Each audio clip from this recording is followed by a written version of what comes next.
It is a weeping and a mourning and a natural thing. It is a weeping and a mourning and a natural thing. It is a when it comes to the mic sound within the champion sound. Okay.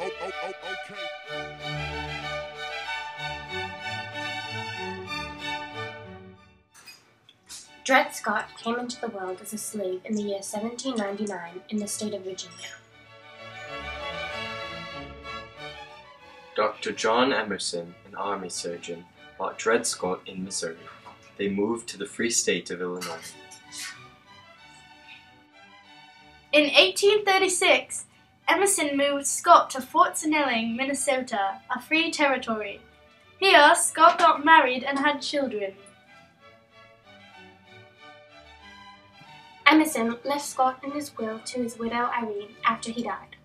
Scott moved to St. Louis, Missouri, the home of Mrs. Emerson. Scott asked Mrs. Emerson if he could eventually buy his freedom. Scott sued Mrs. Emerson for his freedom on the grounds of false imprisonment and battery.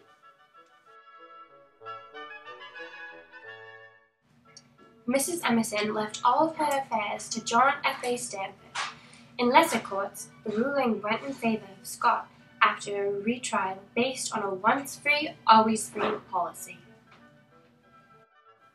In the Missouri Supreme Court, Sanford won. Among the 9 justices was Robert William Wells. Scott took his case to the Supreme Court of the United States of America.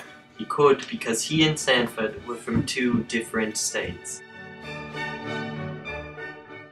The Supreme Court ruled in favor of Sanford on the grounds that Scott was not a citizen and could not sue. Looking back, this decision did not come as a surprise, since the Supreme Court justices were mostly in favor of slavery, 5 of them owning slaves. Supreme Court Chief Justice Roger B. Taney was also a well-known supporter of slavery. The decision also made the Missouri Compromise of 1820, a law declaring slavery illegal in the northern area of the Louisiana Territory, unconstitutional. Hey, knock on wood. Can we go thrift shopping? What?